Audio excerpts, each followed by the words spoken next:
agora... Pronto. Então, agora foi.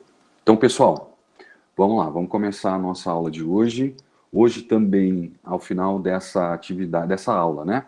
Nós, então, teremos a nossa segunda atividade avaliativa. O professor vai explicar direitinho, ela faz parte também da dinâmica dessa nossa parte teórica. E aí a gente conversa um pouquinho sobre isso e logo após essa nossa aula teórica vai estar disponível para vocês a segunda atividade avaliativa, tá bom? Então, vamos lá. Bem, para que a gente possa fazer, então, a nossa atividade avaliativa, é importante que a gente converse um pouquinho sobre gestão de projetos em saúde, tá? Ou a gestão em saúde. Quando a gente fala de gestão em projetos em saúde, muitas vezes a gente vai falar de projetos, né, de grande monta, onde você vai trabalhar com uma quantidade grande de funcionários, né, e, portanto, fazer a gestão de pessoas dentro de um grupo multiprofissional, tá? Mas também existem projetos menores, né? Como, por exemplo, a gente vai trabalhar com educação em saúde, uma atividade de educação em saúde. A gente também, num projeto como esse, vai trabalhar com colaboradores, né? Com uma equipe, pode ser uma equipe mais reduzida ou uma equipe maior, mas sempre, tanto em projetos grandes quanto em projetos pequenos, a gente tem que lembrar que essa atividade ela vai ser realizada para a comunidade. Então, quando a gente fala de gestão de projetos em saúde, a gente tem que trabalhar sempre visando dois grandes eixos, tá? Então, a equipe, né, ou o profissional que vai, então, ministrar essa atividade ou vai, então, operacionalizar essa atividade, tá, em saúde, e também, e de forma também bastante importante, o público que se vai trabalhar. Então, é importante também se conhecer bastante aquele público que vai ser trabalhado, saber as suas demandas, as suas necessidades, para que a gente possa, então, fazer um projeto mais próximo da realidade dessa comunidade e mais efetivo em relação às demandas e necessidades da comunidade. Tá certo? Então, essa é a nossa ideia, é a gente abrir essa conversa para o que é gestão de projetos em saúde, e aí a gente finaliza colocando isso em prática, fazendo um projeto de educação em saúde, tá ok? E aí cada um de vocês vai colocar um pouco das características do seu curso, né? Então, se você faz odontologia, é o momento que você pode fazer educação em saúde voltado à área de saúde bucal. Se você trabalha com enfermagem, então é uma hora de você, se você é aluno de enfermagem, é um momento onde você pode trabalhar com temas relacionados à enfermagem, né? E por aí vai. E aí a gente sabe que na nossa disciplina nós temos alunos de vários cursos, né? O pessoal de psicologia também pode, de alguma forma, colocar algum tema da área de psicologia para ser trabalhado, tá bom? Então, nós teremos um relatório, né? Um plano, né, de atividade, porém os temas, né, vão ser bastante variados, devido a cada uma das peculiaridades e, vamos dizer assim, especificidades de cada curso, tá bom? Então é mais ou menos isso, o professor explica melhor no final, e depois a gente disponibiliza para vocês o plano de trabalho para que vocês possam preencher, e aí nós temos então a nossa segunda atividade sendo realizada, tá bom? Então vamos lá, vamos falar então em gestão de projetos em saúde, dentro do contexto da nossa disciplina, que é Práticas em Saúde Coletiva, como é que isso, qual é o contexto disso em relação à nossa disciplina e como é que a nossa disciplina vai trabalhar esse assunto a partir de agora. Então, vamos lá. Então, a primeira coisa que a gente tem que entender, né, é que para que você possa trabalhar com projetos, né, ou a gestão em saúde, mas principalmente a gestão de projetos em saúde, é importante que a gente, primeiro, conheça profundamente a comunidade que a gente vai trabalhar. Que a gente possa, além de desenvolver, né, uma atividade em saúde, que linke todos aqueles 11 objetivos que o SUS tem, né, ou se propõe a realizar, tá? É importante que a gente conheça a comunidade que vai ser trabalhada, tá? Então, essa comunidade, o local onde a gente vai desenvolver a nossa atividade, ela é fundamental para que a gente possa, então, trabalhar dentro do contexto do planejamento de projetos em saúde. Então, a primeira coisa que a gente tem que fazer, conhecer muito bem a comunidade aonde esse projeto vai ser colocado, conhecer profundamente, né, as demandas e as necessidades dessa população. Sem isso, a gente não consegue desenvolver, nenhum tipo de planejamento em saúde. Dessa forma, a gente não consegue estabelecer um contexto daquilo que a gente quer passar em termos de conhecimento na área de saúde com a realidade, né, com as demandas e necessidades dessa população. Tá ok? Então, a primeira coisa é realmente conhecer a população onde vai ser trabalhada. Depois, é estabelecer uma meta e um objetivo, né? Então, o que eu desejo, de alguma forma, impactar nessa comunidade? O que o conhecimento que eu tenho, né, as habilidades e competências que eu tenho enquanto profissional de saúde, podem impactar de forma positiva sobre essa sociedade, sobre essa comunidade? E o que esse trabalho, de alguma forma, pretende, né, tem como objetivo desenvolver naquela sociedade, naquela comunidade, naquela localidade, tá certo? Então, trabalhar com o planejamento em saúde é desenvolver, né, um tema dentro do contexto daquela realidade, dentro do contexto daquelas demandas e necessidades daquela população, tá ok? Então, esse é o nosso hoje principal foco. É como desenvolver projetos que estejam dentro do contexto de uma comunidade, tá? E aí a gente, então, vai trabalhar todos esses temas a partir de agora dentro do contexto da nossa atividade avaliativa 2 e também dentro da realidade da nossa disciplina, tá? Então, a primeira coisa que a gente tem que fazer, conhecer essa comunidade e depois, posteriormente, identificar que impacto que eu quero promover sobre aquela comunidade. Como eu quero transformar, através do meu conhecimento, das minhas habilidades e competências, eu quero, de alguma forma, mudar a realidade daquela comunidade, transformar a realidade daquela comunidade, tá certo? Esse é o princípio do processo, esse é o contexto que a nossa atividade está inserida e como se planeja, então, a educação em saúde, como se planeja as atividades de intervenção em saúde dentro da comunidade, né? Bem, uma coisa que a gente também tem que fazer é que esse gestor desse processo, quer dizer, a pessoa que vai realizar o planejamento dessa atividade, ela tem que ter algumas características, algumas competências e algumas habilidades que são fundamentais para que esse processo dê certo, tá certo? Então, é importante a gente lembrar que o profissional da área de saúde, seja qual for a área que ele vai atuar, ele vai trabalhar, então, com um público interno e um público externo, né? Ele vai desenvolver, né, habilidades e competências, não só em termos de conhecimento acadêmico, em termos de conhecimento científico, mas também habilidades e competências de convivência, de habilidade de se trabalhar numa equipe multiprofissional, uma equipe multidisciplinar.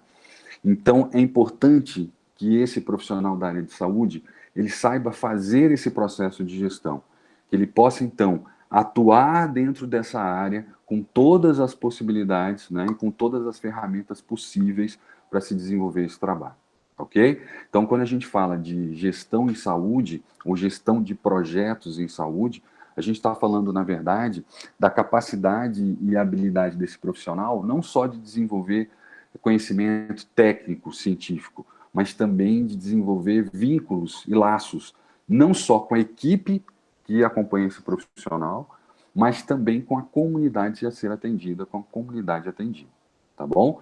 Então, trabalhar gestão em saúde é trabalhar com essas ferramentas que vão disponibilizar para esse profissional essa maior integração entre a equipe, né, que se trabalha de profissionais da área de saúde, sejam eles profissionais especializados, técnicos, sejam eles profissionais mais operacionais, tá? E trabalhar também com a comunidade, quer dizer, estar próximo a essa comunidade, estar contextualizado com a realidade dessa comunidade, e aí a gente pode, de alguma forma, ser mais eficiente, né, na passagem, né, ou então na oferta do conhecimento técnico-científico. É importante também levar isso em consideração, né? Quando se fala na área de saúde e quando se fala em projetos de educação em saúde, que exista aí uma base, um ancoramento bastante significativo do conhecimento científico, né? Agora, como esse conhecimento vai ser passado? Como a gente vai contextualizar esse conhecimento em relação à comunidade a ser trabalhada, aí vem, né, dessas ferramentas que o gestor dessa atividade vai ter e como ele pode, de alguma forma, desenvolver esses vínculos, né? Não só com a sua equipe em si, né? Tanto uma equipe específica, né, de conhecimento específico, como também uma equipe operacional, que são os funcionários mais voltados à área operacional. E como ele consegue, então, de alguma forma, passar esse conhecimento de uma forma mais efetiva e mais eficiente para aquela população. Né? Então, essas ferramentas e esse contexto, e é esse, vamos dizer assim, esse pano de fundo é que a gente desenvolve, que a gente chama, então, de planejamento em gestão em saúde ou planejamento de projetos em saúde. Tá bom? Então, esse é o grande desafio, é conhecer essa comunidade e passar a informação de caráter científico, né, de caráter acadêmico, de uma forma contextualizada e de fácil, vamos dizer assim, aceitação por essa comunidade, que esse assunto científico complexo, ele possa ser de alguma forma traduzido de uma forma fácil, de fácil entendimento para a população que se quer trabalhar, certo? E aí são vários tipos de possibilidades, são várias, vamos dizer assim, possibilidades que devem ser trabalhadas justamente levando em consideração aquilo que você tem como estrutura e a população que você vai trabalhar. Por isso a importância de se conhecer a população e se estabelecer esse vínculo, né, com essa população. E aí um pouco daquilo que a gente falou, né? Quando se fala então de planejamento de projetos em saúde, é importante a gente entender que existem uma clientela, né? Dois grandes clientes aí. São os clientes internos, os colaboradores, e aí a gente pode fazer uma divisão em relação aos profissionais de áreas específicas, né? Então médico, enfermeiro, o dentista, o psicólogo, o nutricionista, são profissionais específicos, de conhecimento específico, e os profissionais operacionais, né, que é o atendente, é o vigia, são aqueles profissionais, né, o técnico de enfermagem, são aqueles profissionais que dão suporte à atividade específica. Tá? Então, quando a gente trabalha em gestão em saúde, ou quando a gente trabalha com projetos de gestão em saúde, o que a gente tem que lembrar é que a nossa clientela, o nosso público-alvo, não é só a comunidade que vai ser trabalhada, mas é também os profissionais que estão inseridos nesse projeto. São aqueles colegas, né, tanto de área específica quanto área operacional, que vão, de alguma forma, desenvolver esse projeto e passar esse projeto para a comunidade. O segundo eixo, ou o segundo cliente, aí não tem nem o que falar. É o cliente externo, é a comunidade, né, é o público que se quer atingir. Né? E para isso a gente já falou um pouquinho lá no começo da nossa disciplina, no começo da nossa aula. É importante a gente conhecer essa população. E a nossa atividade 1 está muito, hoje a nossa atividade avaliativa 2, na verdade, está muito relacionada em relação a isso. Né? A gente precisa, então, para se fazer qualquer tipo de projeto de gestão em saúde ou projeto na área de educação em saúde, a gente precisa conhecer muito bem essa comunidade. E conhecer essa comunidade é conhecer os seus problemas e as suas virtudes. Né? É conhecer o seu potencial e conhecer também os seus problemas, né? As suas necessidades e demandas. Então é isso que a gente vai trabalhar a partir de agora. Focar numa comunidade, estabelecer quais são os problemas daquela comunidade e quais são a potencialidade daquela comunidade em relação ao tema que vai ser abordado. Tá ok? Então, esse é o grande trabalho hoje, é a nossa, vamos dizer assim, é o foco do início do nosso projeto de educação em saúde. É trabalhar uma comunidade, é conhecer essa comunidade, é entender um pouco quais são os problemas e, principalmente, né, como a gente já falou, as demandas e as necessidades dessa comunidade, para que a gente possa, então, depois, conhecendo o potencial dessa comunidade, o que essa comunidade pode, de alguma forma, mudar da sua realidade, a gente insere, então, um conhecimento específico, a gente insere, então, o que a gente pode fazer para impactar de forma positiva essa comunidade, tá bom? Então, esse é o início do projeto de educação em saúde que nós vamos trabalhar. Conhecer uma comunidade, identificar essa comunidade, conhecer essa comunidade, para que a gente possa, então, a partir daí, desenvolver a nossa atividade de educação em saúde. Então, só lembrando, existem dois grandes públicos, né? Vamos dizer assim, dois clientes importantes. Os colaboradores desse processo, os profissionais da área de saúde que vão dar suporte a esse projeto em saúde e depois a clientela, né? Externa. Quem são aqueles indivíduos que vão ser impactados por aquela informação, que vão ser impactados por aquela atividade em saúde, tá bom? Então são esses dois grandes clientes que a gente tem que levar em consideração quando se fala em projetos de educação em saúde. E a gente precisa de algumas ferramentas, né, que são ferramentas básicas, são princípios e habilidades básicas no processo de gestão em saúde, tá? Então, como é que a gente faz, então, depois que a gente já identificou qual é a população, que a gente já entendeu quais são as demandas, né, as necessidades daquela população e a sua potencialidade, como é que a gente, então, a partir daí, começa a desenvolver um trabalho de educação em saúde? Como é que a gente consegue, de alguma forma, pegar aquele conhecimento acadêmico, né, aquele conhecimento técnico, e passar isso de forma eficiente para essa população? Seja ela o clientela externa, seja ela clientela interna. Né? Então, existem basicamente três tipos de ferramentas, ou três grandes eixos, princípios e habilidades que devem ser trabalhadas de forma adequada, né, no processo de planejamento e gestão de educação em saúde. Né? São eles o processo de liderança. Então, a gente tem que lembrar que um profissional da área de saúde, ele tem dentro da sua profissão, né, dentro do seu cargo, o que a gente chama de habilidade de competência de liderança.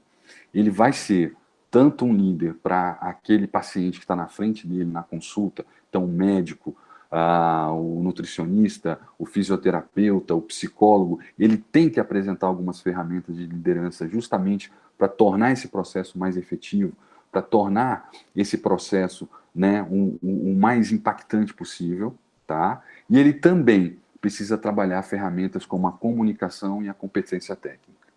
Então, além do conhecimento acadêmico, científico, que é fundamental, a gente também, para tornar esse processo mais efetivo possível, a gente precisa trabalhar algumas ferramentas de gestão, tá? Que seriam, no caso aqui colocado, três para os gestores em saúde: a liderança, a comunicação e a competência técnica, tá? Então, é fundamental que a gente entenda isso. O profissional da área de saúde, seja ele qualquer área que ele vá atuar, ele tem que ter essa liderança, né? Tanto no tocante à sua equipe, né? Aquilo que a gente falou, a clientela interna, como no tocante também, ou levando em relação também, à comunidade aonde esse indivíduo vai trabalhar. É importante que ele saiba utilizar essas ferramentas, né, que são a liderança, a comunicação e a competência técnica, de forma adequada, para que ele possa impactar de forma mais forte possível essa população. Tá? Então, vamos dizer assim, esses eixos, esses princípios, essas habilidades devem, de alguma forma, serem desenvolvidas por esse profissional para que ele possa tornar esse processo o mais efetivo possível, tornar esse processo o mais impactante possível. Tá bom? E agora, a partir de agora, a gente vai começar a conversar um pouquinho sobre essas ferramentas, né? Ver como é que a gente pode, dentro das nossas características, dentro das nossas habilidades e competências, como é que a gente pode desenvolver essas ferramentas da melhor forma possível, tá? E não existe uma receita de bolo. Cada comunidade vai demandar um processo diferente, tá? E cada colaborador e cada equipe multidisciplinar, multiprofissional, onde esse indivíduo estiver inserido, também vai demandar uma forma diferente de se trabalhar, tá ok? Então foi como o professor falou, não existe uma receita de bolo que vai ser, vamos dizer assim, adequada para todas as possibilidades e todas as realidades. Não existe isso. O que existe é um entendimento que você tem uma realidade diferente em cada local que você vai trabalhar, seja na perspectiva da população que vai ser trabalhada, né, no público-alvo, como também da equipe que dá suporte para esse profissional. Então, a gente vai ter que ser necessário, então, um conhecimento mais aprofundado, não só desse público interno, mas também do público externo, sabendo quais são as suas demandas, suas necessidades, os seus anseios, para que a gente possa, então, trazer esse conhecimento dentro de um contexto mais acessível, não só para a minha clientela interna, mas também para a minha clientela externa, tá bom? Então, esse é o grande desafio da gestão de saúde, né? Não só da gestão de processos, né, de projetos em saúde, que é o caso que a gente vai fazer, mas também da gestão de forma mais ampla, né, de unidades de saúde. Como você pode, dentro da realidade do Sistema Único de Saúde, desenvolver, né, uma equipe, né, de trabalho que possa atuar de forma conjunta e colaborativa, atendendo às demandas e às necessidades de uma determinada população, né, que nem sempre é homogênea, nem sempre é uma população igual, né, de indivíduos com mesmos anseios, mesmas demandas, mesmas necessidades. Normalmente, quando a gente trabalha em comunidades, a gente vai perceber que existem, mesmo no mesmo local, né, geográfico, existem demandas e necessidades muito diferentes. E é importante a gente conhecer essa realidade para que a gente possa ter o maior número de informações possíveis para criar, então, projetos mais acessíveis, mais impactantes para uma determinada população. Tá ok? Tranquilo? Estamos pegando aí, estamos entendendo aí que o professor está querendo passar, né? Então, para se trabalhar projetos de educação e saúde em determinadas comunidades, é necessário, então, que a gente possa ter três grandes ferramentas, tá? Uma delas seria o processo de liderança, que a gente vai aprofundar a partir de agora mais um pouco.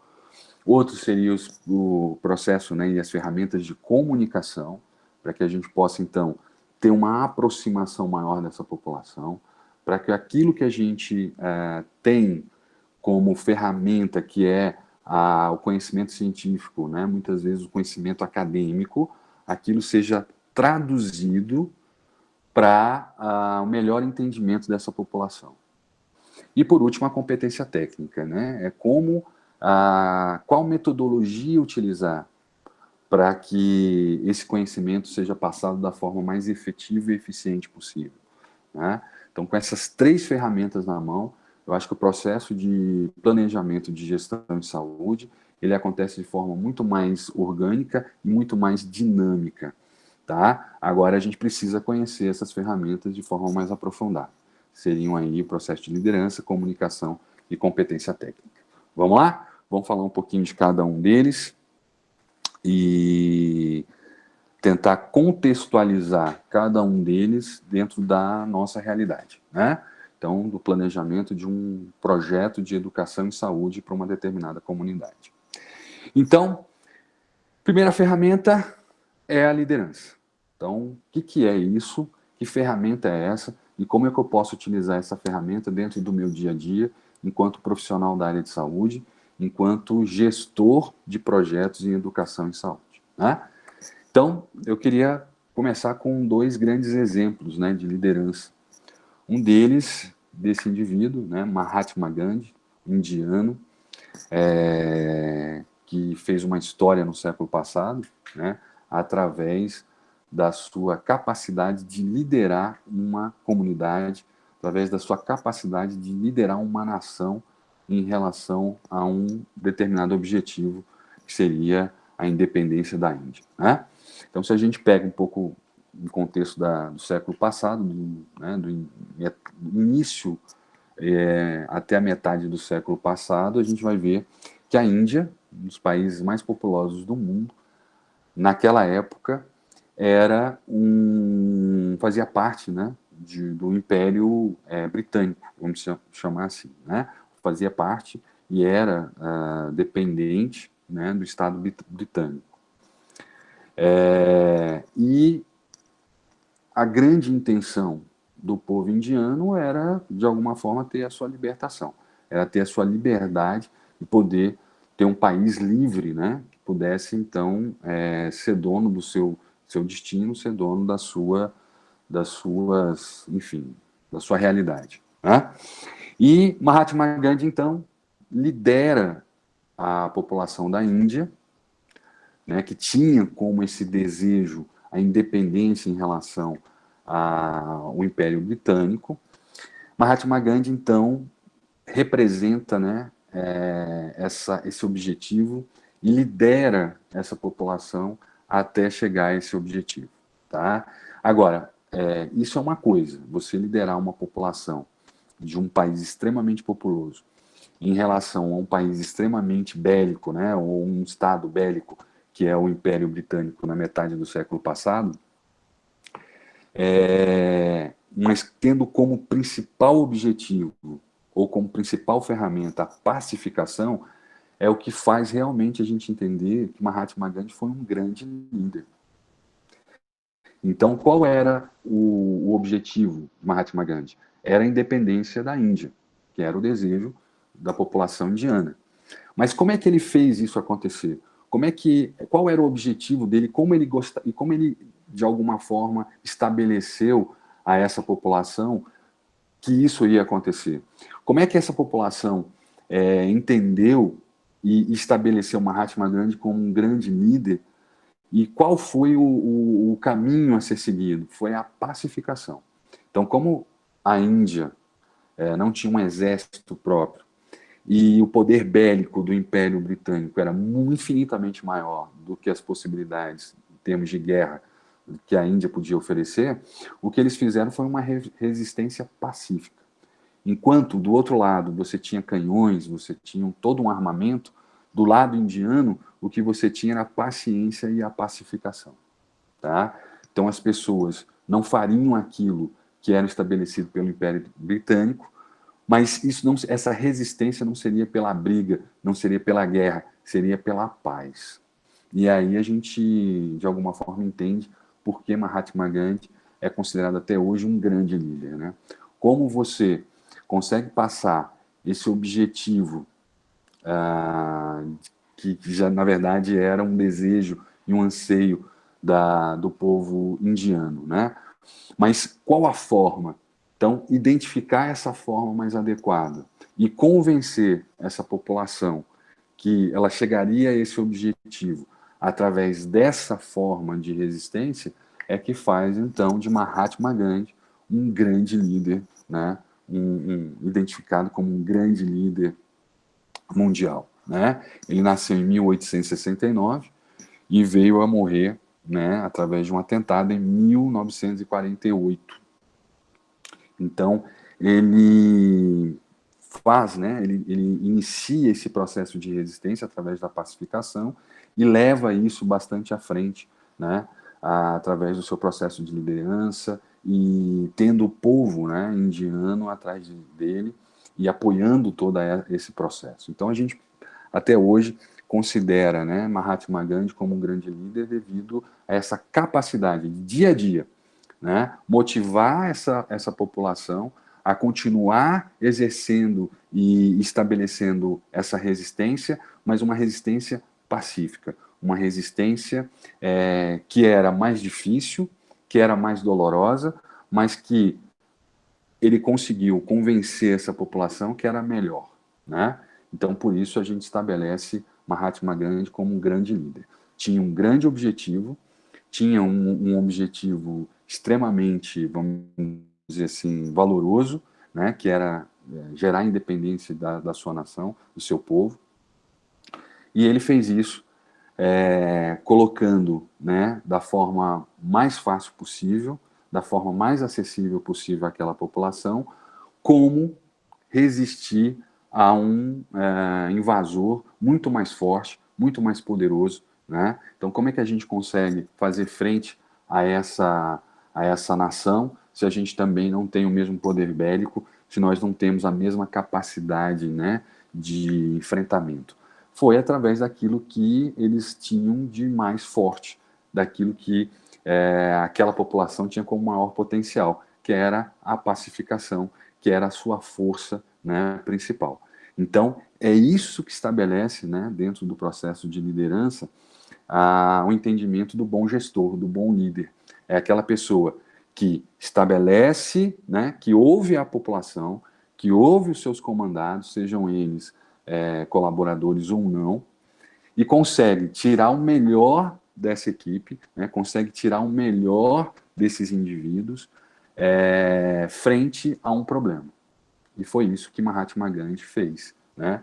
Foi entender as demandas e a realidade da sua população, ver o seu potencial e estabelecer essa resistência levando em consideração tudo isso, né? Mesmo tendo do outro lado um opositor extremamente forte, né? E convencer essas pessoas, né, dia a dia, que essa era a forma mais interessante, que essa era a forma mais efetiva e eficiente para se resistir ao Império Britânico. Isso é uma coisa bastante interessante, isso mostra, né, o quanto é importante essa ferramenta de liderança. Então, vamos mais um exemplo aí de grande líder. Adolf Hitler, né? Mas, professor, Adolf Hitler é um bom líder, é um exemplo de um bom líder, é um exemplo de um bom líder.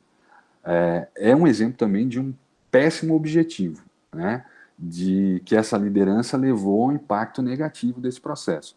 Mas se a gente estiver falando da ferramenta liderança, a gente está falando de um grande líder. Adolf Hitler, apesar de liderar uma nação tendo um objetivo inadequado, né, e pouco humano, diferentemente de Mahatma Gandhi, mas você conseguir mobilizar uma população, você conseguir mobilizar uma nação, né, representar os anseios e necessidades dessa população, e motivar essa população a seguir, né, sob a sua orientação durante dias e dias, né, anos e anos, isso mostra a habilidade de liderança desse indivíduo. É óbvio, quando a gente fala de Adolf Hitler, a gente está falando de um objetivo, né, de um processo e um impacto extremamente negativo desse processo.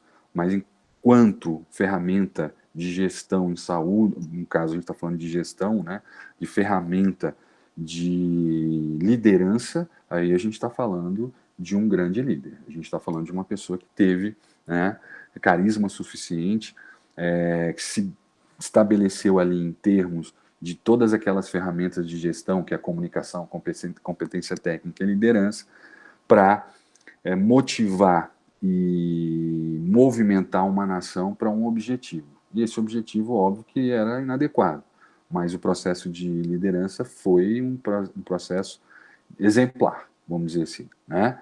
de exemplo de liderança. Então, por isso ele está aqui, né, sendo um exemplo desse processo de liderança.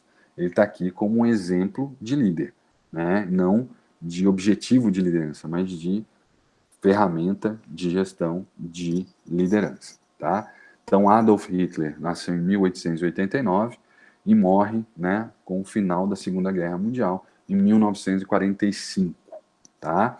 Então, qual era o contexto, né, vamos dizer assim, da liderança de Hitler? Então, a Alemanha sai da Primeira Guerra Mundial derrotada, né? Ela sai com uma autoestima lá embaixo, ela sai, né, da Primeira Guerra Mundial com vários e várias demandas que não foram resolvidas, né? Com vários, vamos dizer assim, ressentimentos. E aí pega, então, um líder, né? Pega uma pessoa que, vamos dizer assim, encarnou esses objetivos, essas frustrações, né? Esses desejos dessa população e estabeleceu uma metodologia, né? Um método, e motivou essa população a seguir esse método dia após dia, ano após ano. Né? Então, a liderança de Hitler nesse processo ela foi fundamental.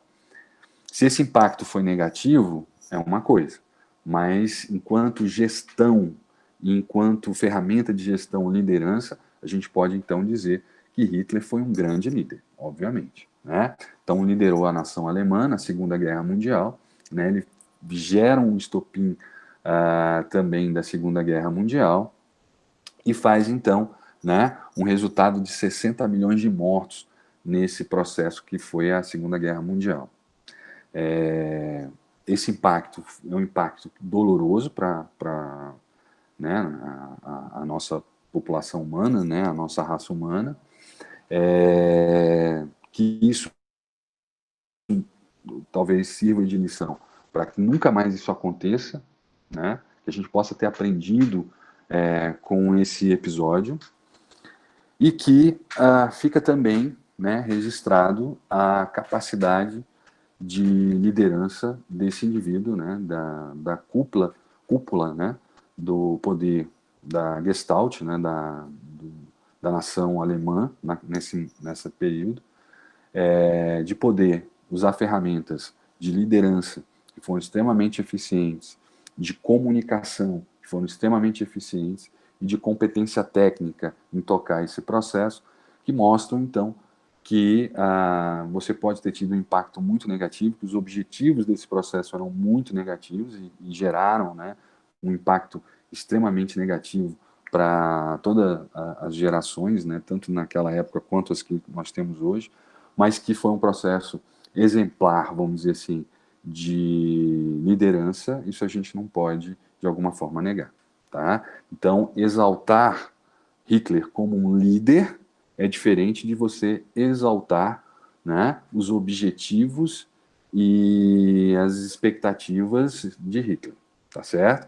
Então, a gente está falando aqui apenas da ferramenta de liderança e mostrar que essa ferramenta, que é a liderança, a comunicação e a competência técnica, nesse caso também foram importantes para se estimular essa nação, para se estabelecer um vínculo, né, de confiança da nação alemã para o seu líder, que era Adolf Hitler. Né? Ele conseguia, de alguma forma, personificar todos esses desejos, essas mágoas, né, todas essas demandas e necessidades que eram, vamos dizer assim, de alguma forma, o esperado, né, o que se tinha, né, como desejo daquela nação, tá certo? Então, todo o processo nazista e toda a atividade nazista é extremamente condenável e execrável. Mas a liderança de Hitler, que é o que nos interessa aqui, é um exemplo de liderança, né? Um exemplo daquilo que a gente está falando, daquilo que a gente está estabelecendo como ferramenta de gestão não só em gestão em saúde, mas de gestão em todo e qualquer tipo de processo de gestão. Por quê? Porque, na verdade, aquele líder, né, a liderança, ela é nada mais, nada menos do que a incorporação das necessidades, dos princípios, dos valores daquela equipe que vai ser trabalhada. Então, um bom líder é aquele que consegue personificar os objetivos, né, as demandas, as necessidades, os valores daquela população onde vai ser trabalhado.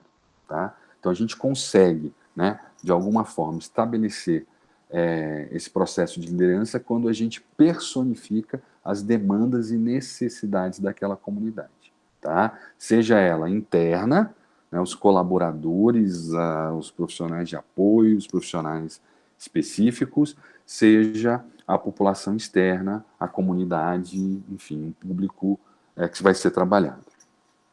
Por isso, Maximiano, né, em 2010, fala que liderança consiste em líderes que induzem seguidores a realizar certos objetivos que representam os valores e a motivação, tanto daquela pessoa que lidera, quanto dos seus seguidores, quanto dos seus liderados. Né? Então, é um pouco disso que a gente falou.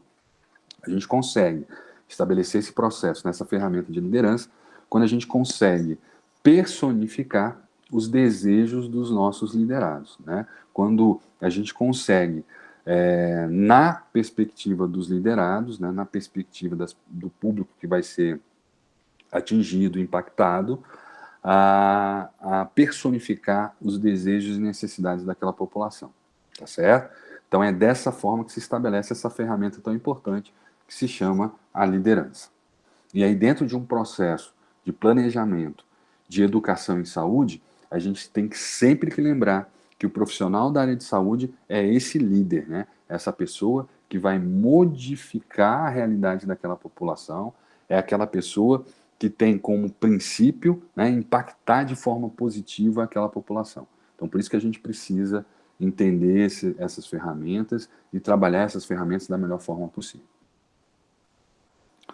sendo dentre elas, a liderança uma delas, né?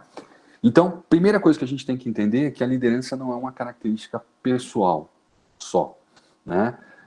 O processo de liderança é um processo que pode ser aprendido e ele é sistematizado. Ele possui regras, né? Ele possui princípios, possui conhecimentos que devem ser colocados em prática para que você possa obter, então, essa, vamos dizer assim, essa característica que é a liderança, né? Essa habilidade, essa competência. E é um instrumento de gestão, seja ele tanto na área de saúde como qualquer área de gestão, tá? Pública ou privada. É uma ferramenta de gestão.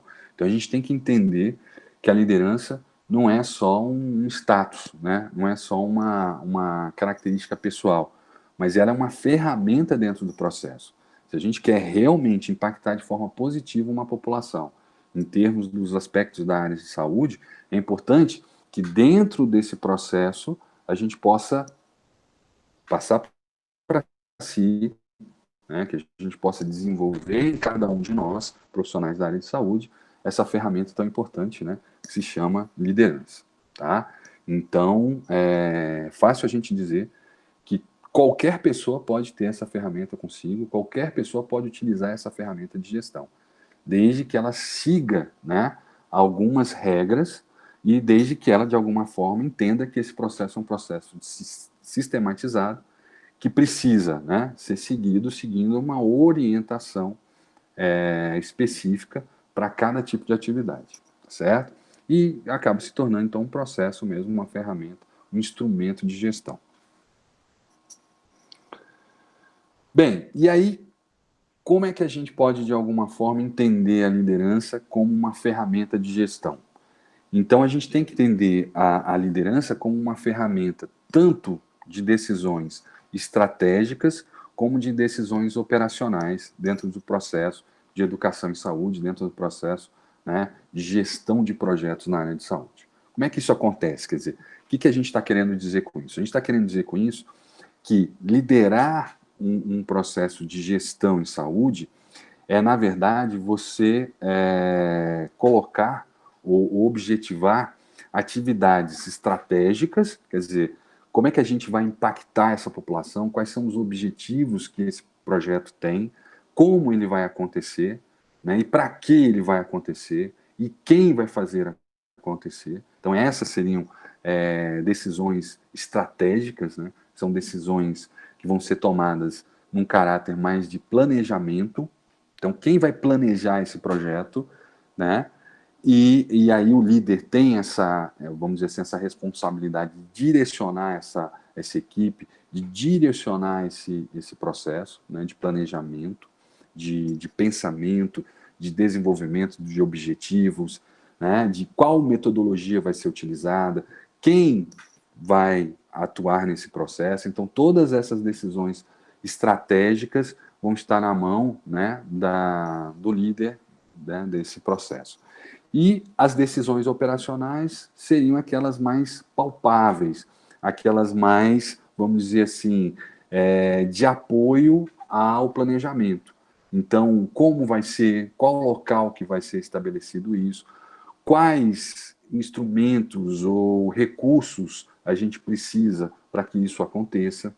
Então, quando a gente fala de liderança dentro do processo de gestão em saúde, a gente está falando de decisões tanto estratégicas, de pensamento, de planejamento, quanto decisões operacionais. Quais instrumentos eu preciso ter? Qual o orçamento que eu tenho para poder realizar essa atividade? Quantos profissionais eu preciso para operacionar isso que foi planejado? Quais recursos, né, materiais, físicos, tecnológicos eu preciso para colocar tudo isso em prática, tá certo? Então, quando a gente fala de decisões estratégicas, a gente está falando de planejamento, tá? A gente está falando de algo no campo das ideias.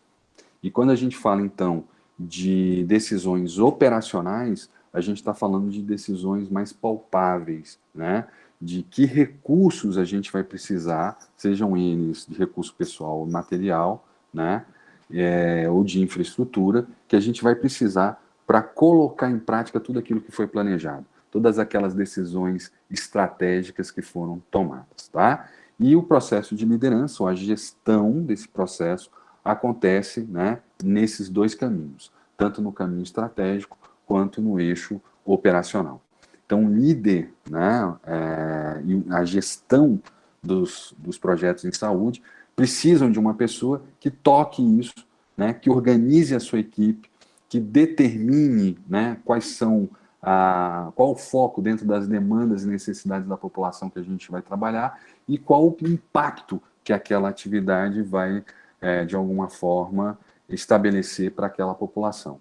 Então, isso vai tanto no campo das decisões operacionais, quanto na decisão, né, ou no campo das decisões estratégicas. Tá certo? Qualquer coisa é só perguntar aí, moçada. E aí, vai então aquela ideia, né, de que isso vai ser feito de forma mais facilitada, isso vai acontecer de forma mais natural, mais eficiente, mais efetivo, se a gente consegue então estabelecer de forma clara, né, um processo de liderança. Se a gente consegue estabelecer de forma clara como isso vai se desenvolver através de uma das ferramentas do processo de gestão, que é a liderança. Quer dizer, se o indivíduo consegue, através da ferramenta liderança, implementar isso de uma forma mais efetiva, utilizando, então, os conhecimentos de forma estratégica e o planejamento operacional, isso vai acontecer de forma muito mais rápida e de forma muito mais eficiente se ele tiver consigo, né, essa ferramenta de gestão chamada liderança. Tá? E aí, a gente pode dizer que nós temos, de grosso modo, de forma grosseira, 3 tipos de lideranças, né? Ou 3 tipos de líderes. Eu prefiro chamar de lideranças, né? Que seria a liderança autocrática, a liderança liberal e a liderança democrática. É importante a gente dizer que um bom líder é aquele que consegue flutuar sobre esses 3 contextos, tá certo? Então, dizer que uma pessoa, que um líder, ele é só autocrático, ele vai ter apenas os benefícios, né, os pontos positivos e os pontos negativos de uma liderança autocrática. Então é importante, como a gente viu, que a liderança é um processo sistemático que pode ser aprendido e que nada mais é do que uma ferramenta do processo de gestão, que dependendo da realidade onde esse líder vai trabalhar, ele possa utilizar uma desses três modos, né, de liderança para melhor atuar sobre aquele processo, para melhor estabelecer o seu processo de liderança dentro da realidade que se apresenta ali para ele. Tanto da clientela interna, são os funcionários operacionais e específicos, quanto da clientela externa, que é a comunidade aonde essa atividade vai acontecer, aonde vamos dizer assim, esse objetivo, né, e esse local vai ser impactado. Então existem, de grosso modo, 3 tipos de liderança, e é importante, ao conhecer a realidade que está sendo trabalhada, tanto em relação à sua clientela externa quanto à sua clientela interna, o líder possa desenvolver e escolher qual é a melhor forma de liderança para se trabalhar naquela realidade. E que muitas vezes também, durante o decorrer desse processo, ele vai mudando esse tipo de liderança para melhor atender aos objetivos, né, desse projeto, aos objetivos desse trabalho, tá certo? Então é muito comum, durante o processo de liderança, de gestão, na verdade, esse líder flutuar sobre esse tipo de liderança, já que os contextos vão mudando, né? Já que tanto a clientela interna quanto a clientela externa podem, de alguma forma, gerar realidades diferentes no decorrer desse processo. Então, conhecendo essas formas de liderança, entendendo em que momento elas são mais adequadas e levando em consideração que esse processo é um processo dinâmico, que ele pode mudar no decorrer do tempo, você pode, então, estabelecer esse processo de liderança de forma, vamos dizer assim, compartilhada e levando em consideração qual é a melhor para aquele momento e mudar quando for necessário. Essa é a ideia, né? Então, vamos conhecer cada um desses 3 tipos de liderança, entender em que ambiente essa liderança é mais adequada, em que situação, tá? E identificar pontos positivos e negativos de cada uma dessas lideranças, tá? Então, a liderança autocrática, qual é o perfil dela? Então, está relacionado com um líder centralizador, um gestor centralizador, que vai ser mais possessivo, mais controlador, né? Que utiliza, então, a repressão como instrumento de liderança. Então, vai ser aquele gestor mais, vamos dizer assim, mais controlador, mais centralizador das decisões. Ele vai ser, então, aquela pessoa que vai passar muito da sua personalidade para a equipe, para a clientela tanto externa quanto interna. Ele vai colocar, então, os seus objetivos e as suas características pessoais muito à frente, né, no processo de gestão. E quais são os resultados? Gera uma insegurança na equipe, né? Por quê? Porque, como todas as decisões são tomadas por esse indivíduo, pelo esse gestor, a equipe fica muito insegura de colocar qualquer tipo de sugestão, né? Porque se não for do agrado desse gestor, acaba gerando ali qualquer tipo, pode gerar um tipo de briga, de hostilidade, né, de competição.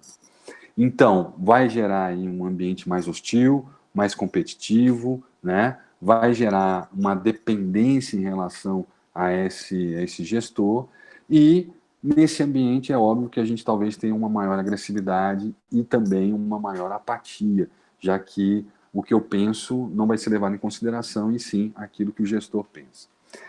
Essa liderança parece, a grosso modo, num primeiro olhar, uma liderança ruim, aonde a pessoa, né, vai colocar a sua perspectiva em primeiro lugar em relação à perspectiva da equipe, né? Num primeiro momento, esse tipo de gestão, ou esse tipo de liderança, parece uma liderança ruim. Mas a gente tem que levar em consideração que o momento dessa gestão e o ambiente onde essa gestão está inserida é que vai, de alguma forma, estabelecer qual é a melhor liderança para se fazer e qual é a melhor liderança para se utilizar. Então, ambientes muito caóticos, né? Equipes nada organizadas ou que apresentem ali uma característica de anarquia, de falta de controle, uma liderança autocrática, uma gestão mais autocrática, pode, num primeiro momento, organizar esse processo. Tá? Então, um ambiente desorganizado, né, um ambiente de trabalho desorganizado, um ambiente onde você não tem um objetivo bem estabelecido, um ambiente onde a parte operacional e a parte específica do processo, elas estão, de alguma forma, caminhando sem um comando único, sem um controle, né, sem um monitoramento e uma supervisão adequada, uma gestão mais autocrática, né, portanto, um líder mais autocrático, pode gerar uma liderança mais adequada para esse momento, para essa realidade, tá certo? E depois migrar para outros tipos de liderança menos autocráticas, né? Menos controladoras, possessivas, que vão gerar menos insegurança e hostilidade nesse ambiente, tá certo? Então a gente sempre faz a relação com a guerra, né? Existe algum tipo de liderança mais efetiva e mais adequada para se fazer a gestão de uma tropa do que num momento de guerra, do que uma liderança autocrática? Talvez não, né? Em momentos difíceis, em momentos onde o ambiente, né, apresenta uma série de dificuldades e a equipe não tem uma coesão, não tem ali, de alguma forma, um trabalho mais compartilhado e colaborativo, muitas vezes uma gestão autocrática possa ser uma resposta bastante efetiva para se colocar as coisas no eixo, né? Para se criar a gestão do processo, né? Que é isso que se deseja da liderança como uma ferramenta, né? Então, ambientes muito caóticos, né? Equipes muito desregradas, sem um objetivo bem estabelecido, né? Projetos sem prazos ou com prazos já bastante desrespeitados e sem um comando efetivo, podem necessitar, né, pelo menos num primeiro momento, de uma gestão mais autocrática e de um líder mais autocrático, tá? Então, a gente não está falando que essa ou aquela forma de liderança é melhor. O que a gente está dizendo é que, dependendo do ambiente onde se apresenta esse projeto ou essa gestão, a liderança vai ser escolhida em relação às necessidades, né, e à realidade que se apresenta.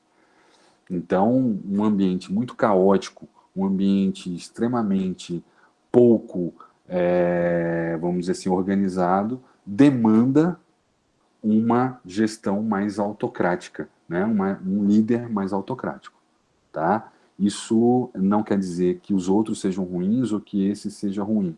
Na verdade, o que a gente está dizendo é que a realidade vai se apresentar e a forma de se trabalhar essa realidade pode ser feita dessas três maneiras: ou por uma liderança mais liberal, uma liderança mais democrática, ou uma liderança mais autocrática. No caso, essas são as características da liderança autocrática. Ela tem pontos positivos e pontos negativos. E aí se coloca na balança para se entender se vale a pena ou não. Como a gente falou, em ambientes muito caóticos, em ambientes onde a desordem, né, é a regra, é bem provável que uma gestão autocrática e um líder autocrático sejam a melhor resposta para esse ambiente. Perfil liberal, né? Então vamos dar uma olhada aí na liderança liberal ou no líder liberal. Pouco envolvido nas atividades, indiferente à disciplina do grupo, não pune e influencia o mínimo possível a equipe, né, o grupo, e isso não significa falta de liderança. Isso apenas é uma característica de uma liderança, né, de uma gestão mais liberal, tá? Isso são pontos estabelecidos como característica desse processo, mas que não quer dizer que sejam pontos negativos ou positivos, apenas são características inerentes à gestão liberal, né, ao líder liberal. Resultado, então geram grupos, relações mais amistosas, as pessoas ficam mais, vamos dizer assim, diferentemente da liderança autocrática, né, ou da gestão autocrática. Você tem ali um ambiente muito mais favorável para se estabelecer relações, né? Existe uma liberdade muito grande para se colocar aquilo que se pensa, né? Pode gerar uma certa anarquia nesse processo, né? Vamos dizer assim, um não processo de se seguir regras ou de regramento. Pode também se apresentar em uma perda da qualidade daquilo que se faz e uma baixa produtividade daquilo que se faz. Então, professor, a liderança liberal é ruim? Ou a gestão liberal é ruim? Não. Ela vai ser mais adequada ou menos adequada dependendo do ambiente onde ela estiver inserida. Dependendo do momento onde ela vai ser utilizada, tá certo? Então, momentos onde você precisa de uma maior criatividade da sua equipe, né? Estabelecer uma relação mais liberal, uma gestão mais liberal, talvez seja uma resposta bastante efetiva para se organizar um processo, tá? Para se planejar ou se estabelecer um projeto de saúde. Então, o líder liberal, a liderança liberal, ela vai ser mais efetiva em ambientes onde se precisa de uma maior criatividade da equipe, onde se precisa que essa equipe esteja mais, vamos dizer assim, amalgamada ou mais, vamos dizer assim, colaborativa ou mais participativa. É onde se precisa que essa equipe trabalhe de forma mais compartilhada, né? E saiba dividir suas responsabilidades e as suas capacidades, né? Então, equipes onde você precisa fazer um monitoramento dessa equipe, e tirar o melhor potencial criativo dessa equipe, é bem provável que uma liderança liberal ou que um líder liberal seja aquele mais adequado para esse tipo de realidade. Equipes que vão desenvolver processos de criatividade vão ter muito pouca capacidade produtiva em lideranças autocráticas, né, em gestões mais autocráticas. Uma gestão mais liberal, um ambiente mais liberal, talvez seja o mais adequado para esse tipo de possibilidade, né, de desenvolvimento da criatividade, desenvolvimento das suas capacidades e competências específicas, né? Você acaba, de alguma forma, fazendo apenas vamos dizer assim, sendo um facilitador desse processo, né? Você acaba, de alguma forma, só direcionando esses indivíduos, né, que já possuem as suas ferramentas e habilidades e competências para solucionar os problemas, né, as demandas e necessidades daquela comunidade. Então, uma gestão liberal pode ser extremamente interessante dependendo do ambiente aonde se apresenta, né, que se apresenta.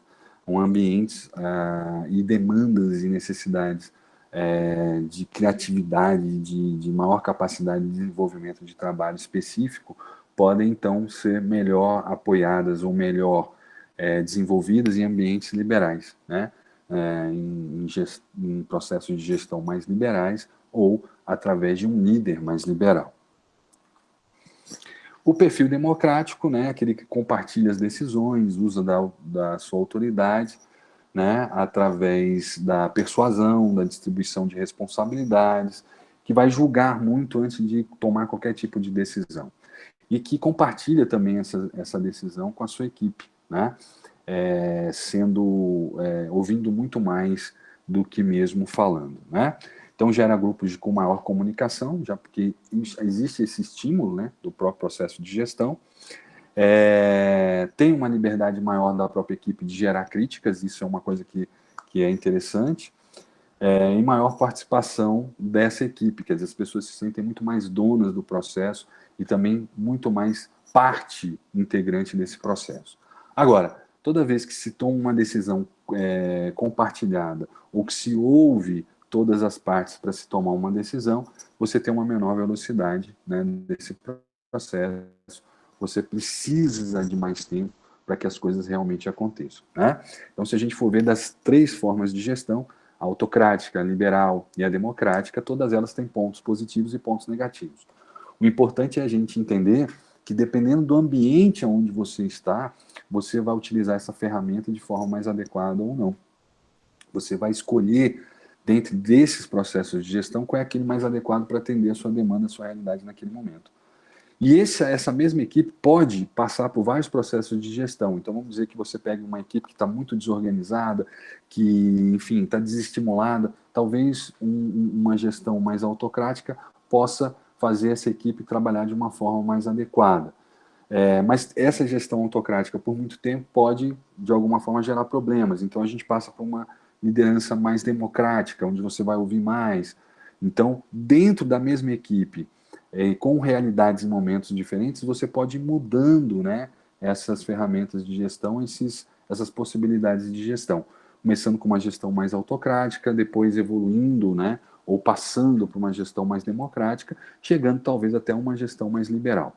E se for necessário também regredir, né, ou voltar para outros processos de gestão para se gerar em um melhor equilíbrio, para que a gente possa ter um objetivo alcançado, que esse é o grande, né, vamos dizer assim, princípio do processo de gestão.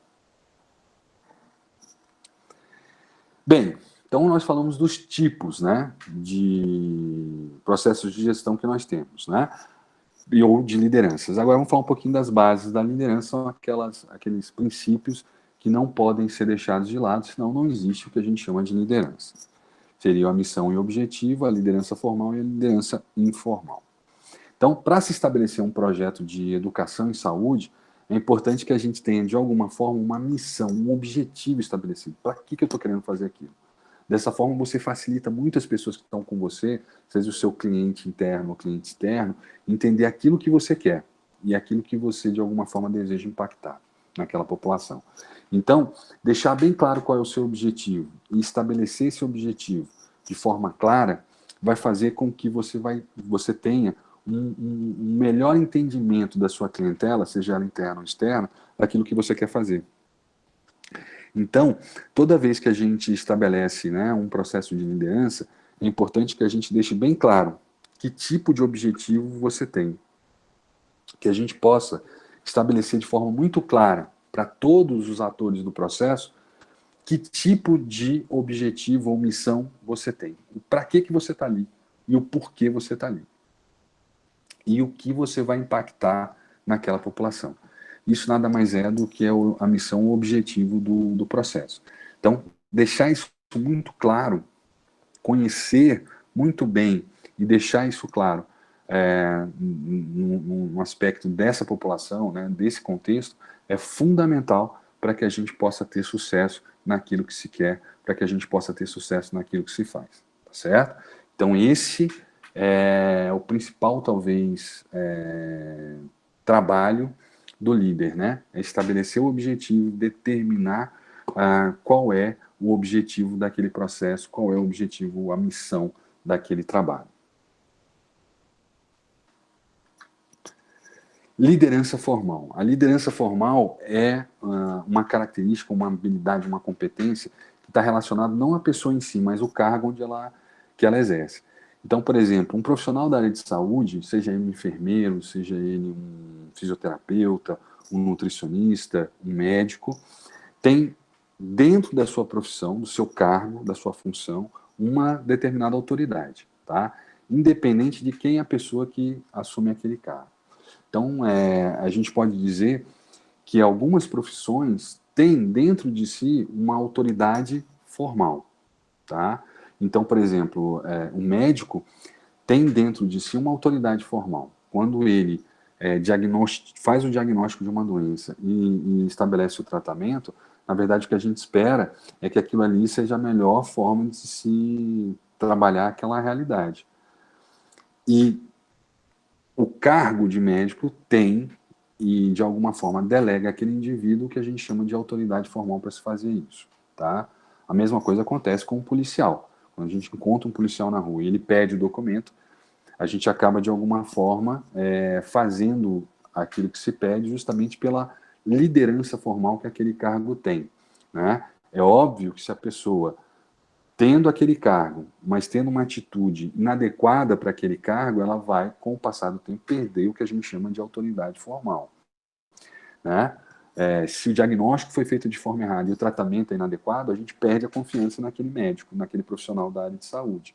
E é por isso que, num primeiro momento, ele tem essa autoridade formal, que vem do cargo, mas se ele não, pela capacidade técnica ou pela sua forma de atuação, ele não ratifica, né, essa autoridade formal, ele perde, então, essa autoridade. Então, o líder, né, e o processo de gestão e liderança em gestão tem como princípio, né, se manter essa autoridade formal, se estimular mais ainda essa autoridade formal. Senão, o que vai acontecer é o que a gente chama de liderança informal. Então, dentro de uma equipe, existem cargos que estão relacionados com a que a gente chama de liderança formal, mas se essa liderança desse indivíduo que está naquele cargo, ela não for percebida, ela não for respeitada, dentro da equipe alguém vai ascender essa liderança, alguém vai de alguma forma representar a liderança. Mesmo que o seu cargo não lhe garanta isso, não lhe possibilite o que a gente chama de liderança formal. Então, isso vai acontecer de forma informal, que é o que a gente chama de liderança informal. Então, numa equipe, existem cargos ali que vão demandar, né, pela sua própria constituição, a liderança desse processo, mas se a pessoa que exerce aquele cargo, ou que está naquele momento naquele cargo, não tiver, né, habilidade, competência, capacidade de comunicação e liderança, outro indivíduo daquela equipe, mesmo não tendo um cargo de liderança, vai exercer essa liderança. Por isso a gente chama isso de liderança informal, tá certo?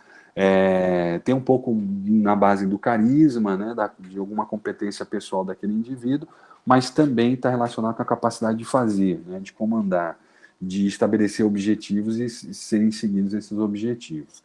Então, você acaba tendo o que a gente chama de liderança formal. Se o líder informal, se o líder formal não tem essa capacidade, alguém no grupo vai, de alguma forma, exercer isso. E aí seria o líder informal. Então, a liderança e a capacidade, né, de liderar equipes é fundamental justamente para a gente poder estabelecer qualquer tipo de processo de gestão. Escolher o tipo de liderança mais adequado para o ambiente onde você está inserido. E exercer essa liderança da melhor forma possível, através, né, da capacidade que o cargo que você tem lhe proporciona, ou das características pessoais que vão lhe proporcionar isso, é fundamental para que a gente possa estabelecer o processo de gestão. Né? Sempre lembrando que estabelecer o objetivo, estabelecer a missão daquela atividade é fundamental para que as pessoas possam seguir esse processo, que as pessoas possam realmente colocar em prática o processo de gestão. A outra ferramenta é a habilidade de comunicação, né? É a capacidade de um indivíduo transmitir uma mensagem e mudar comportamento, né, através da persuasão, da inspiração, da motivação daquelas pessoas que fazem parte desse processo para seguirem o seu objetivo, para seguirem a sua missão, né? Então, comunicação é essa capacidade de se transmitir uma informação da forma mais acessível possível àquele público, seja o público interno ou o público externo, e fazer, então, com que essa comunicação seja tão efetiva que as pessoas consigam entender exatamente para que elas estão ali, e por que elas estão ali e para que elas estão ali, tá certo? Então, essa capacidade de comunicação, ela é uma das ferramentas tão importantes quanto a liderança dentro do processo de gestão. É importante a gente entender que quando se passa uma informação, você tem aí um fragmento, né? Fragmentos que são fundamentais para você formalizar essa informação e você entender de forma mais objetiva aquilo que se quer passar, né? Então, existe o que a gente chama de comunicação verbal e comunicação não verbal. Então, toda vez que eu falo algo, né, que eu transmito uma informação, eu tenho que entender que existe nesse processo componentes verbais e não verbais, tá certo? Então, a gente pode dizer que toda vez que eu passo uma informação, que toda vez que eu dou uma informação para uma população, 50% dessa informação é de caráter verbal. Está relacionado com as palavras que eu usei, está relacionado com a informação, né, básica ou com a escolha das palavras que vão ser utilizadas para se transmitir essa informação. Os outros 50% estão relacionados com o que a gente chama de comunicação não verbal, tá? E está relacionado com o quê? Com a comunicação corporal, por exemplo. Então, toda vez que eu vou dar uma palestra, toda vez que eu vou fazer uma intervenção em educação e saúde, é importante a gente lembrar que mais importante do que o conteúdo, né, do que as palavras que vão ser utilizadas ali para se passar essa informação, 50% desse processo está relacionado com a comunicação corporal, a forma como que você se apresenta, a forma como você, né, passa essa informação em termos não verbais, né, de expressão do corpo. Então, quando você faz uma palestra de braços cruzados, você pode passar uma informação maravilhosa, mas é bem provável que a absorção dessa informação vai ser levada em consideração a sua expressão corporal, né? Quando você estabelece uma expressão corporal que ajuda, que enfatiza aquilo que é dito, a absorção do conhecimento ela é muito maior. Quando você utiliza uma expressão corporal tímida, né, incompatível ou dissonante com aquilo que você coloca, muitas vezes a absorção ela vai ser muito menor.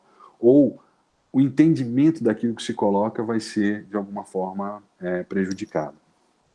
A entonação, o tom de voz, a forma como se fala, pode, de alguma forma, melhorar esse entendimento ou piorar esse entendimento, né? Então, a entonação de voz, mais a expressão corporal, elas vão ratificar, elas vão, de alguma forma, fortalecer aquela expressão verbal, né, aquele conteúdo. Então, 50% daquilo que se coloca dentro de um processo de educação de saúde, 50% é o conteúdo, é o que a gente chama de comunicação verbal, e 50% é como você passa esse conteúdo. Qual expressão corporal que você vai passar essa informação? Quais são os argumentos e artifícios que vão, de alguma forma, apoiar esse conhecimento teórico? São, então, tão importantes quanto o próprio conhecimento teórico, né? Já que eles representam 50% da forma de informação.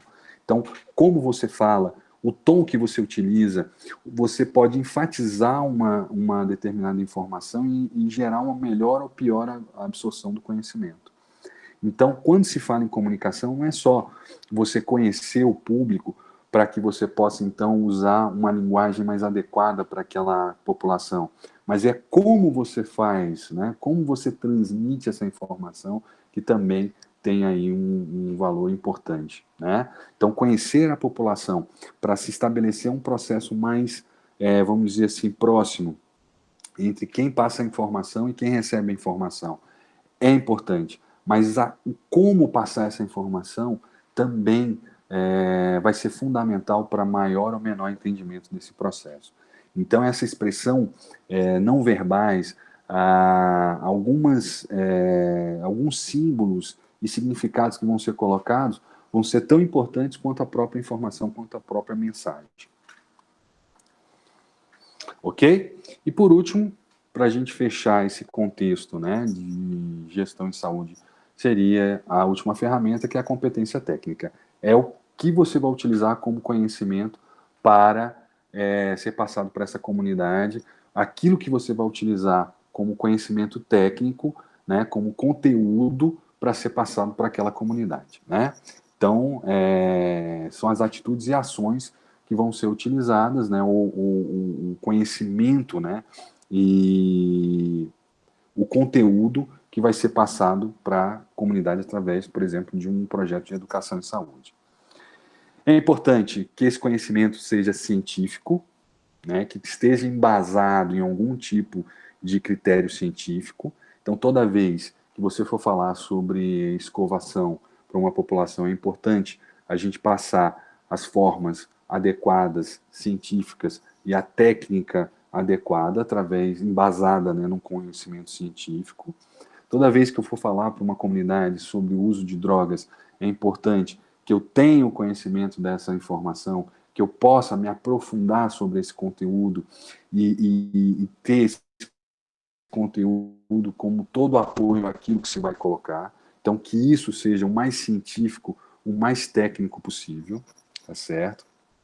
E que toda essa parte técnica que vai dar suporte a esse projeto, né, essa comunicação em saúde, né, esse projeto de educação em saúde, ela possa, então, estar embasada em conhecimentos científicos, mas que ela seja, de alguma forma, transmitida da forma mais fácil possível, mais acessível possível.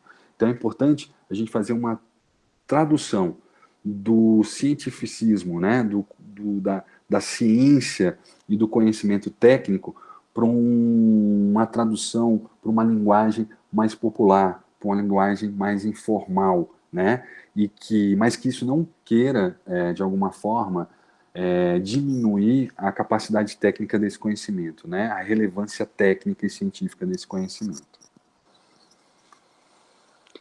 E aí, é importante, então, a gente saber que equipe que a gente tem com a gente, né, que amontoado de pessoas estão ao nosso redor para nos dar esse apoio, seja através dos colaboradores específicos ou operacionais, né?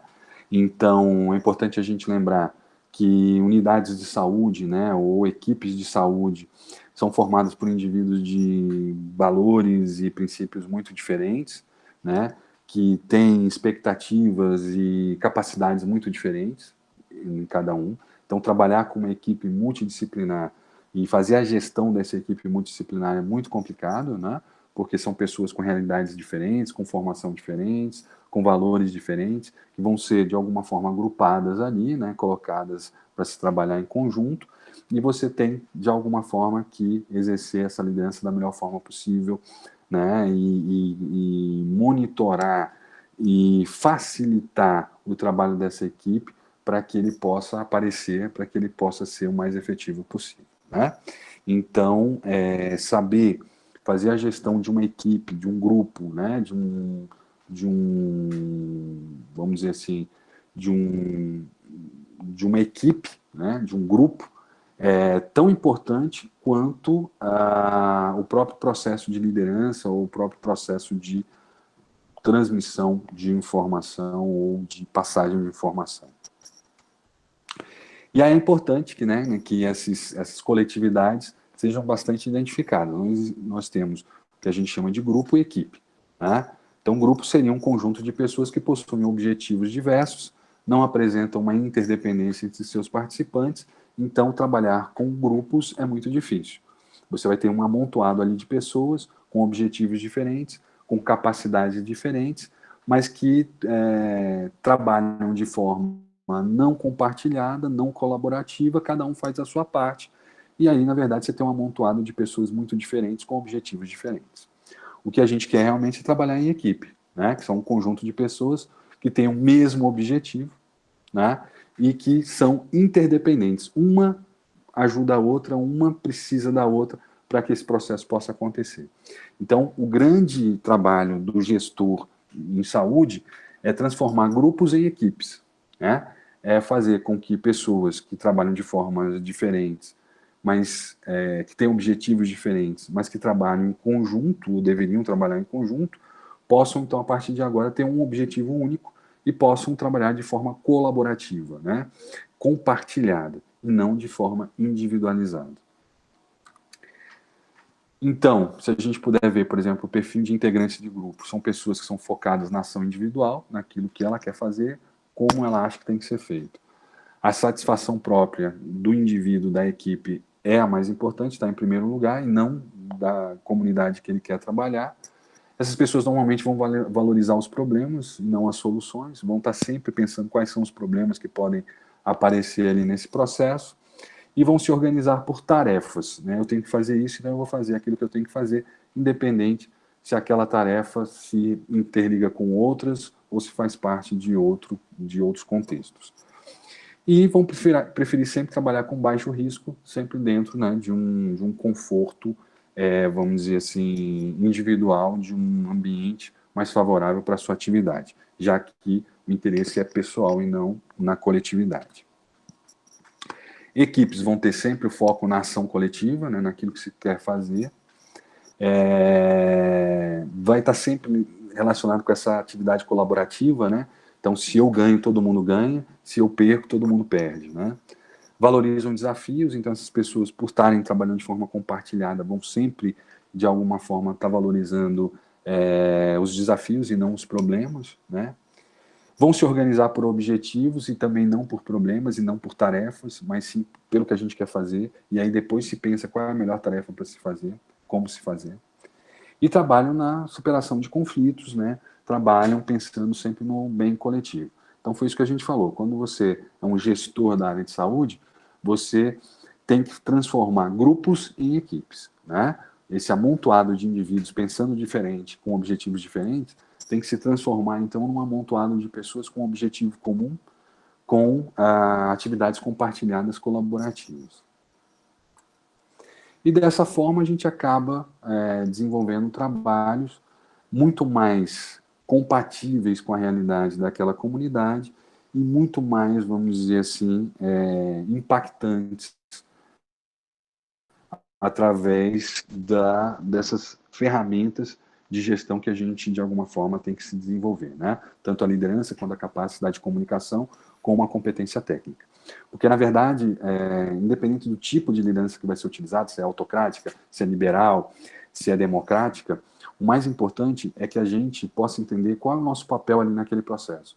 Será que o meu papel é de representante? Quer dizer, eu tenho que pegar todos os anseios, todas as demandas de uma comunidade e apenas colocar aquilo ali em prática, ser apenas uma forma, um veículo de se atender, né, ou de se chegar aos anseios de uma determinada comunidade? Então, nesse caso, a gente está falando aí de representantes, não de gestores, né? Ou líderes. Se eu coloco o meu objetivo em primeiro lugar, se eu estabeleço que o mais importante é aquilo que eu quero e não aquilo que a comunidade quer, aí, na verdade, o que a gente está, de alguma forma, observando seria uma chefia, né? Seria o direcionamento de pessoas, né, através de uma chefia, né? E a liderança é mais um objetivo coletivo. É você trabalhar para o coletivo. É você desenvolver atividades focando nos objetivos da coletividade, não nos seus. Muitas vezes um líder, ele vai trabalhar numa equipe mesmo não acreditando naquele objetivo, mas ele vai fazer o máximo para que aquele objetivo que foi estabelecido pela equipe seja alcançado, mesmo que ele não acredite que aquela seja a melhor forma de se chegar de se impactar de forma mais adequada aquela comunidade, tá certo? Então, moçada, dentro desse arcabouço teórico que a gente acabou de falar, o nosso trabalho, a nossa atividade avaliativa 2, tá, vai ser fazer vamos dizer assim, um levantamento, tá, de uma comunidade que pode ser trabalhada por você, profissional da área de saúde, tá certo? Você vai, então, estabelecer uma comunidade, né, um local, pode ser uma instituição, pode ser um local onde você entende que as demandas e as necessidades daquela população são extremamente importantes e que o seu conhecimento técnico, né, as suas especificações e habilidades e competências técnicas podem, de alguma forma, impactar positivamente sobre essa comunidade, tá certo? Então, acabando aqui a nossa aula, o professor vai disponibilizar um roteirinho onde você vai identificar uma comunidade, instituição ou um projeto, onde você vai desenvolver um projeto de educação em saúde, tá? Tendo como base as suas competências e habilidades, para que você possa impactar de forma positiva essa comunidade, tá? A ideia é que a gente possa utilizar essas ferramentas que a gente falou aqui, né, na nossa aula, dentro desse projeto, tá bom? Então, a primeira parte do nosso projeto de educação em saúde, que seria a nossa avaliação, atividade avaliativa 2, ela vai ser, então, para a gente fazer uma prospecção de uma comunidade, de algum lugar, de uma instituição, onde a gente possa fazer a diferença nesse local, tá? Então, vocês vão buscar, vocês vão selecionar, tá, uma instituição, pode ser uma instituição de longa permanência, pode ser uma comunidade, pode ser uma, vamos dizer assim, comunidade religiosa, onde você possa ajudar essa população através de um projeto de educação em saúde. No próximo, nossa próxima atividade avaliativa 2, 3, na verdade, nós vamos então fazer o planejamento dessa atividade. O que a gente precisa agora é fazer a primeira parte do processo de planejamento, que é conhecer a população-alvo, conhecer o público-alvo que nós vamos trabalhar, né? No caso, a gente vai trabalhar com público externo só, tá? Então, qual população eu vou atuar através de um processo de educação em saúde? Qual população que eu conheço, né, que tem nas suas demandas e necessidades algo que eu possa, através do meu conhecimento técnico específico, fazer algum tipo de alteração, fazer algum tipo de mudança, tá bom? Então, no finalzinho da nossa aula agora, é só dar um tempinho, o professor já vai colocar para vocês o roteirinho da nossa atividade 2. É isso que o professor falou, identificar uma população que a gente possa fazer um trabalho de relevância. E o trabalho de relevância qual vai ser, professor? Aí vai ser a atividade da nossa atividade avaliativa 3, tá? Que a gente vai fazer daqui mais alguns meses, que seria a nossa última atividade avaliativa. Nesse primeiro momento, nós vamos fazer, então, uma identificação de uma população que tem uma demanda, tem uma necessidade, que eu posso, com as minhas habilidades, com as minhas competências, exercer algo impactante de forma positiva a essa comunidade, tá bom? Então, eu vou agora fazer aqui finalizar a nossa gravação da nossa aula, e aí se vocês tiverem mais alguma pergunta, moçada, o professor está aqui disponível para responder, tá bom?